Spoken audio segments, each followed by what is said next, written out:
Viewers, it appears the ties between India and Bangladesh are only worsening after Muhammad Yunus took over as the chief advisor of the interim government. His latest visit to China has only further fueled speculation of widening differences between the two neighbors. And during this 4-day visit, Yunus said that 7 northeastern states of India are landlocked. He also called Bangladesh the only guardian of the ocean in the region. Now, this statement was made in reference to the Bay of Bengal and has triggered an uproar both inside and outside the country. The remark has also evoked a sharp response from Assam Chief Minister Himanta Biswa Sarma.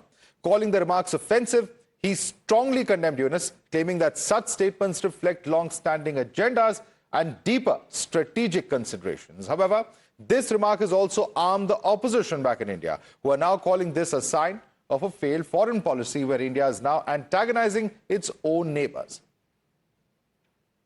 7 states of India, eastern part of India, called 7 Sisters. They are landlocked country, landlocked region of India. They have no way to reach out to the ocean. We are the only guardian of the ocean for all this region. So this opens up a huge possibility. So this could be an extension of the Chinese economy. Build things, produce things, market things, bring things to China, bring it out to the whole rest of the world. That's a production house for you. So that's the opportunity we should seize and we should implement, we should get it done. বিভেদকামী শক্তিবিলাকেও chicken নেকক লৈ blackmail কৰে মই ভাৰত চৰকাৰক আহ্বান জনাম যে চিকেন নেকৰ তলেদি আন্ডাৰগ্ৰাউণ্ড আমি ৰাস্তা বনাব লাগে আন্ডাৰগ্ৰাউণ্ড ৰেলৱে লাইন বনাব লাগে আৰু ভৱিষ্যতে চিকেন নেকক বাইপাস কৰি एक निर्वाचित सरकार को अपदस्थ किया गया ये लाए गए अब जाके चीन कह रहे हैं हम अब तो अपनी सरकार की भी कमजोरी मानते हैं कि ना मंदिर बचा पा रहे हैं ना वहाँ के हिंदू बचा पा रहे हैं नरेंद्र मोदी सरकार असफल हो रही है कि एक अच्छा पड़ोसी भी हमने खो दिया A country like Bangladesh, which was born by the efforts of India in 1971, can dare to speak like this. I think the foreign policy has to be renewed and we have to see what is happening and why the relationship with our neighbors is getting deteriorated day by day. You're watching the News Hour at 10, debate number 2 on Times Now, Super Prime Time. Joining us for more on this, we have Sanju Verma, BJP's national spokesperson. With us also is Tushar Gupta, political analyst. Professor Monajit Mandal is a political analyst with us. But I want to go across to Sheikh Amir first. Sheikh Amir, at a time when, there is an issue involving another country, we normally see the government and the opposition coming together. In this case, that's not happening, despite the kind of open threat that Mr. Muhammad Yunus, who's the advisor there, he's heading the interim government in Bangladesh, has given. He's virtually inviting China into the Northeast, to expand itself into the Northeast so that they can do business with China through the Northeast in Bangladesh. Now, that certainly is something that raises serious questions of sovereignty. And would you say that in a situation like this, it is correct to blame the central government, or should the focus be on what has been stated by Mr. Muhammad Yunus? Yes. See, who is threatening India? It is Bangladesh. And why they are threatening India? Because our foreign policy under this government is completely failure. Bangladesh, as a good neighbor, we must say the Modi government's foreign policy has failed to retain the traditional allies. Like Bangladesh, we had Sri Lanka, they are moving closer to China. And now they are giving us open threats. Bangladesh is the same country which was created because of the main intervention of Indira Gandhi. Then now what is happening? Our foreign policy is a complete failure. In current times, we must see how Bangladesh is dealing with India. Their statements now comes who has taken the charge. He is moving towards the China. This shows we are a complete failure and a small country. We don't stand anything in front of us, and they are openly challenging us, openly threatening us. Isn't it a complete failure of foreign policy? They are only concerned with Hindu-Muslim. They are concerned with raising those issues which don't actually matter to us. They want to keep us confused so that people will not talk about the serious issues. China has taken over land in Ladakh. China is actually what China is doing. We are not able to counter that. Okay, Sanju Verma. Sanju Verma, the government has China is failed on the getting foreign closer to policy Sri front. Lanka. Got your point, Sheikh Bhutan. Ahmed. The government has failed on the foreign policy front. It has raised several other emotive issues to divert from this. Is the sum and substance of what Sheikh Ahmed is saying? Your response?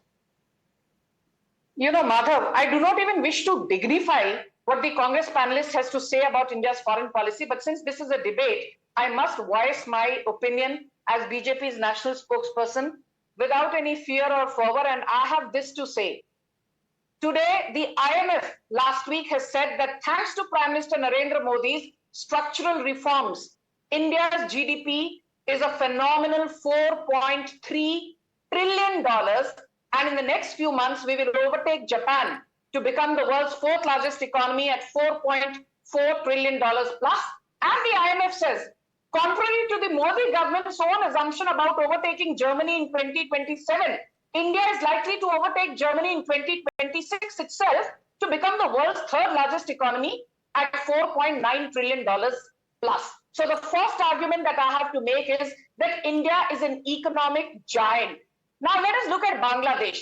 In this case, you know, it's a classic case of David versus the Goliath. But in this case, the David does not have a chance to win. It is the Goliath which is calling the shots. And by Goliath, I mean India. And let's look at some hard numbers, Madhav. Bangladesh's entire economy is barely $400 billion. Bangladesh's annual exports are $57 billion. India's annual exports are $770 billion, more than 11 or 12 times that of Bangladesh. Bangladesh's foreign reserves are $20 billion. Our forex reserves are in excess of $654 billion and more. So the second point I'm making is that let's not compare apples with watermelons. Bangladesh is a midget. It is a dwarf when it comes to economic parameters vis-a-vis India. So Bangladesh, यदि हमको लाठी दिखाती है, तो all I can say is that Muhammad Yunus is living in La La Land. You know, कहते हैं ना चादर देखकर पांव पसारना चाहिए, and Muhammad Yunus की चादर बहुत छोटी है.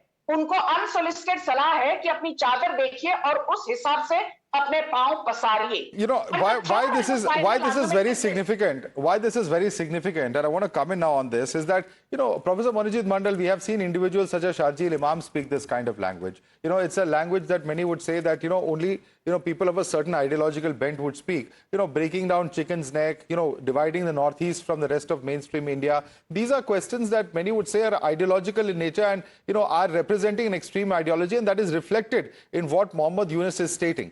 But at the same time, I must also mention this, that just recently we have seen the TMC accusing the BSF of letting goons and murderers from across the border. You know, at the end of the day, there is a larger situation, there is an international situation that exists. Shouldn't our parties be working closer together rather than trying and milking it for political reasons? Professor Mandal.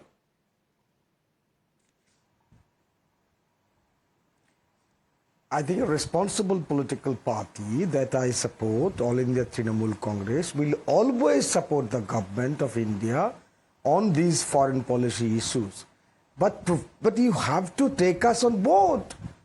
You're talking about the most, you know, lengthy, porous borders that the state of West Bengal shares with Bangladesh. I want to know from the BJP spokesperson how many times your Home Minister has spoken to the Chief Minister of West Bengal since this, you know, since these problems, since this chaos broken up in Bangladesh since from last August. How many times? Not even a single time. There lies the problem. But when it comes to make politics, you will always be on top of your voice to say that, look, infiltration is happening and the Bengal government is responsible for that. Whereas even Tom, Dick and Harry knows that manning the border is your responsibility. The fact remains that in a federal structure, when there is a threat from the foreign country and you are sharing a border with the foreign country, you must talk to the federal head of the state. In this case, the Chief Minister of West Bengal. And in this case, I'm taking full responsibility in saying that Mr. Amit Shah or any representative from the government of India has not very serious charge. You're leveling a serious charge, so I have to allow Sanju a chance to rebut that. Let's go one by one. Yes, you made an important point, sir. Professor Mandal, you made an important point. Let her respond to you. Sanju Verma, your response to Monojit Mandal. Thank you. Madhav, let's get one thing very clear. If you even have a basic knowledge of history, you know that after Bangladesh was formed on the 16th of December 1971, the land border agreement between Sheikh Mujibur Rahman and the then Indian Prime Minister Indira Gandhi was signed somewhere between 1973-74. But it was in 2015 that the Modi government actually honored the LBAs, the land border agreements that were signed some 3-4 decades back. We have a 4,096 kilometer porous border with Bangladesh, but for the longest time, the Congress did nothing to seal the border. And my final point is this.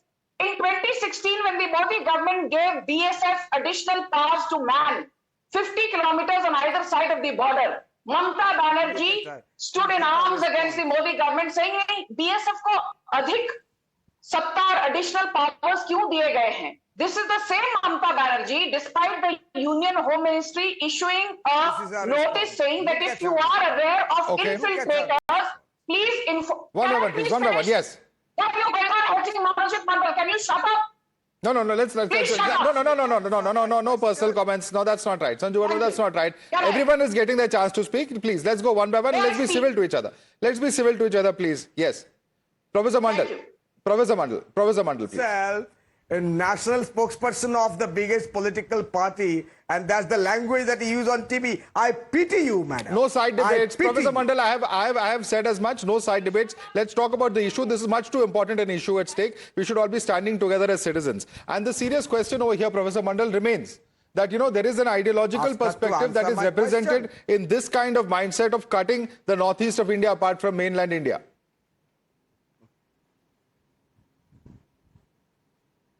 Who supports it? Who supports it? I was a few months back, some of his supporters. Have your party leaders come out to strongly condemn Professor Yunus? You saw the response from. We saw the response.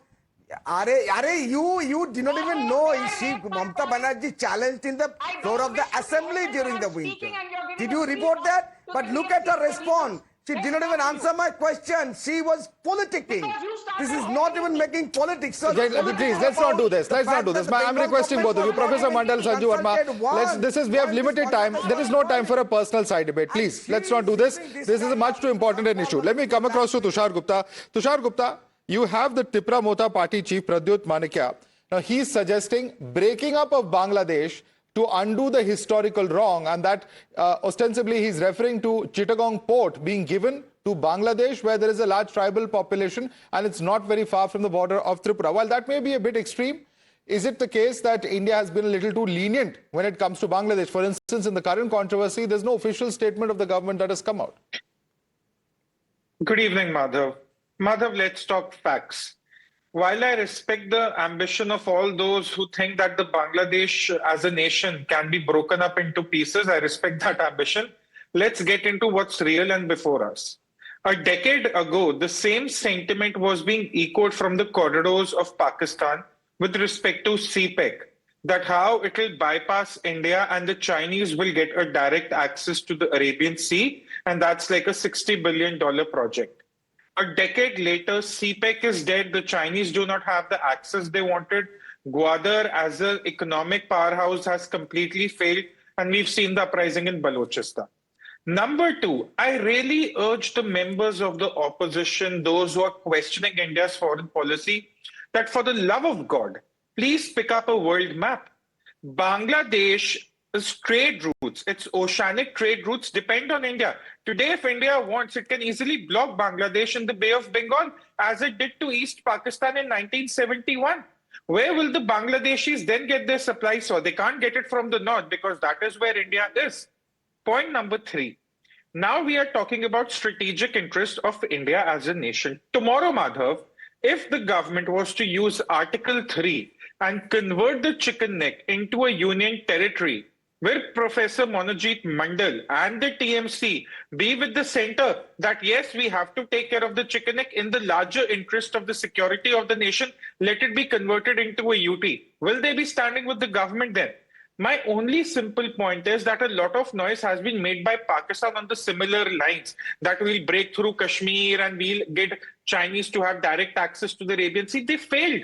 They failed in the last decade, and Bangladesh is also going to go on the same lines, a tad bit more easily because we control the Bay of Bengal. Professor Bangladesh doesn't. It's that simple. Okay, direct challenge to you, Professor Mandal. Will you support the center of the Make It a Union territory? Look at, I am challenging him and his government or political party. What have you been doing in Manipur for the last 2 years? Could you control Manipur? Why don't you begin with Manipur first? You are a complete failure when it comes Sir, to... we are discussing Professor Yunus. In the Northeast. When it comes to the foreign policy, Manipur is a part of Northeast, my dear friend, and is a very important part of... Of course it's a part of Northeast. His direct question to you was on the chicken neck region. Why don't you answer his question? Look at. The shouting brigade shouting cheerleader has come in again. No. Let's again. No, this is very unfortunate. This is very unfortunate that we're getting into personal comments. I have to come in here. This is not correct. This is not correct. Either side making personal comments is not correct, is what I will say. Sheikh Hamir, I want you to come in on this now.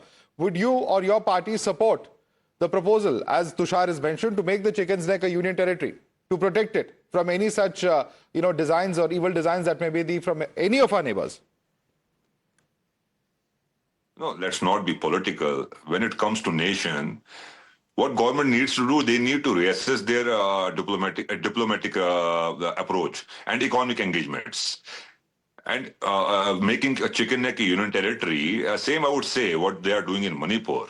We are losing our good neighbors. No doubt. We are bigger than Bangladesh and Pakistan. Do you want to get sandwiched in these enemy neighbors? No, nothing is wrong. You are doing personal politics. You are doing whatever you are saying. That's not in the interest of nation. That's in your own interest. We are concerned about our nation. Answer the subject. Stick to the subject, please, Sheikh Hamir. I've asked you a question as far as India's interest is concerned. And let me also say this: that comments that come in from leaders of Congress party. Indian Army can take control without declaring any place as without declaring. Sheikh Hamir, listen to my question. The question is simple: that leaders of the Congress party, like Mr. Manishankar Iyer, also come out and make comments like the alleged invasion by China. Why is there an attempt to couch what China has done? Isn't that also a position that is inimical to India's interests? Madhav. I am saying Indian Army can take control without declaring any place as a union territory. Our army is there, they can... Again, Madhav, what I'm not getting is a clear answer. Yes, the Indian Army can function anywhere it desires, anywhere it's required.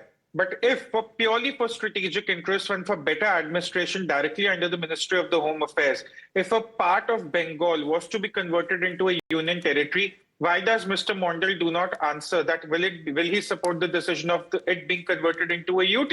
About Manipur, Manipur has president's rule right now. Hold on. I did not interfere anyone. I did not cut through anyone. One by one, please. One by one. Tushar, conclude. Madhav, I'm looking at the long-term interest because, remember the CA protest? There was one gentleman, Sharjeel Imam, who also spoke about cutting off India through the chicken neck. Exactly. He's behind bars right now. So this has been in the talks for long. The evil designs have been in the works for long. That is why my question, if tomorrow a UT is to be carved out, will the TMC support it? Yes or no? Direct question to Manojit Mandal. Don't make this about Manipur. Tushar, you are saying that chicken neck, that area should be declared as union territory. What you are doing in Jammu and Kashmir, it's a union territory. What you are doing in Kathua? What are you doing in Jammu? Now, every now and then we are hearing there is a terrorist attack. It's a union territory. Are you able to know? You are not able to control that. You are not able to control Manipur. You are not able to Jammu and Kashmir. And you are saying declare place as a union territory because you want central government's control. Okay, we'll have to leave it there. We'll have to leave it there. Quick closing remarks. Sanju Verma. Thank you. Madhav, I just have this to say that under the Congress, the Bogeybill Bridge started in 2011. It was completed by the Modi government in 2017. The Dhola Sadia Bridge started in 2002.